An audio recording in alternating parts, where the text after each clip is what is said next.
തൃശൂരിൽ അടച്ചുപൂട്ടൽ ഭീഷണി നേരിട്ട സ്കൂളിനെ വീണ്ടെടുത്ത അധ്യാപകരുടെ കൂട്ടായ്മ. കുന്നംകുളം പഴഞ്ഞി പെങ്ങാമുക്ക് ഹൈസ്കൂളിനെയാണ് അധ്യാപകർ വീണ്ടെടുത്തത്. പതിറ്റാണ്ടുകൾ പഴക്കമുള്ള സ്കൂളിന്റെ ശോച്യാവസ്ഥയും വിദ്യാർത്ഥികളുടെ എണ്ണം കുറഞ്ഞതുമായിരുന്നു അടച്ചുപൂട്ടലിലേക്ക് നയിച്ചത്.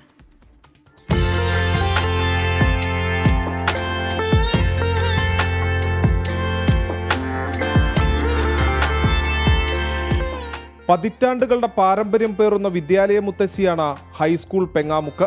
1938 ആരംഭിച്ച സ്കൂളിൽ നിന്ന് പിറവിയെടുത്തത് നിരവധി പ്രഗത്ഭർ. നവതിയാഘോഷത്തിലേക്ക് നടന്നെടുക്കുമ്പോഴാണ് 2023 സ്കൂൾ അടച്ചുപൂട്ടൽ ഭീഷണി നേരിട്ടത്. 1600-ലധികം കുട്ടികൾ പഠിച്ചിരുന്ന സ്കൂളിൽ അന്ന് 100-ൽ താഴെ കുട്ടികൾ മാത്രം.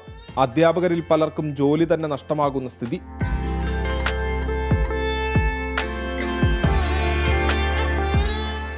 ഇതോടെ സ്കൂൾ അധ്യാപക കൂട്ടായ്മയിൽ ഏറ്റെടുത്തു. 2023-24 അധ്യയന വർഷത്തിൽ അധ്യാപകരുടെ ഇടപെടലിനെ തുടർന്ന് 400-ൽ പരം കുട്ടികൾ സ്കൂളിലെത്തി.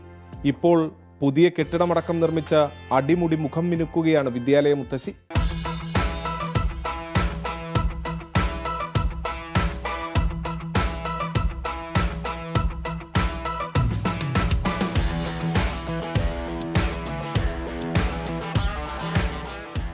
പണ്ടത്തെ സ്കൂളെന്ന് വെച്ചാൽ ഭയങ്കര ഓടിട്ടിട്ട് ചെറിയ ക്ലാസ് മുറികളും ഇതൊക്കെ ആയിരുന്നു. ഇപ്പോഴത്തെ സ്കൂളെന്ന് വെച്ചാൽ ഭയങ്കര പുതിയ ബിൽഡിങ്ങൊക്കെ ഉണ്ടാക്കി അടിപൊളി സ്കൂളായി.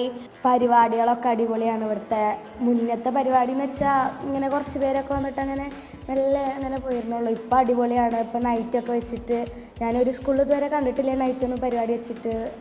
24 ക്ലാസ് മുറികളടക്കം അത്യാധുനിക സൗകര്യങ്ങളാണ് സ്കൂളിൽ ഒരുക്കിയിരിക്കുന്നത്. കാലത്തിനനുസരിച്ച് ബിൽഡിങ്ങുകളും അതുപോലെ സൗകര്യങ്ങളും ഒന്നുമില്ലാതെ കുട്ടികളും വിദ്യാലയം ഇഷ്ടപ്പെടാൻ സാധ്യതയില്ല എന്നുള്ളൊരു ഉൾവെളിച്ചത്തിലാണ് നമ്മൾ അധ്യാപകരൊക്കെ കൂടിയിട്ട് ഇങ്ങനെ ഒരു തീരുമാനത്തിലേക്ക് വന്നത്. അതിൻ്റെ ഭാഗമായിട്ട് നമ്മൾ കഴിഞ്ഞ വർഷം നമ്മൾ തുടങ്ങിയ ഒരു മിഷൻ തന്നെയാണ്, അല്ലെങ്കിൽ കുറച്ചുകൂടി പറഞ്ഞാൽ പ്രൗഢം പെങ്ങാമുക്കിനോട് ചേർന്നിട്ടുള്ള ഒരു പദ്ധതിയാണ് നമ്മൾ ഈ സ്കൂളിൻ്റെ ഒരു പുനരുദ്ധാരണം എന്ന് പറയുന്നത്. സ്കൂൾ മുഖം മിനുക്കിയതോടെ കുട്ടികളും സന്തോഷത്തിലാണ്.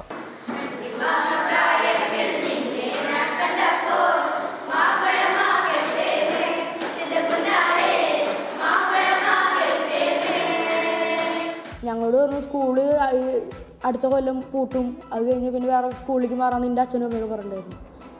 അങ്ങനെയൊക്കെ കേട്ടിട്ടുണ്ടായിരുന്നു. പിന്നെ ഇത് പണി തുടങ്ങിയപ്പോൾ അച്ഛനും അമ്മയും പറഞ്ഞു അടിപൊളി സ്കൂളാവുന്നുണ്ട്, ഇവിടെ തന്നെ ചേരാം, അനിയനെ അവിടെ ചേർക്കാന്ന് പറഞ്ഞിട്ടുണ്ടായിരുന്നു. കുറേ കുട്ടികൾ വന്നു, ക്ലാസ് മുറിയൊക്കെ അടിപൊളി വെച്ചു. പുതിയ സ്കൂൾ കെട്ടിടം ഇന്ന് ഉന്നത വിദ്യാഭ്യാസ മന്ത്രി ആർ ബിന്ദു ഉദ്ഘാടനം ചെയ്യും.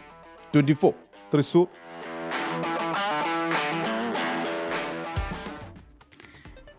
എത്ര മാതൃകാപരമായ ഇടപെടലാണ് അധ്യാപകരുടെ ഭാഗത്തു നിന്നുണ്ടായിരിക്കുന്നത്. എന്തായാലും ആ സ്കൂൾ ഇപ്പോൾ വിപുലമായി തന്നെ പ്രവർത്തിക്കുന്നുണ്ട്. ഒരുപാട് കുട്ടികൾ ഇവിടേക്ക് എത്തിച്ചേരുന്നു പഠനത്തിനായി എന്നുള്ളതാണ് സന്തോഷകരമായ വാർത്ത.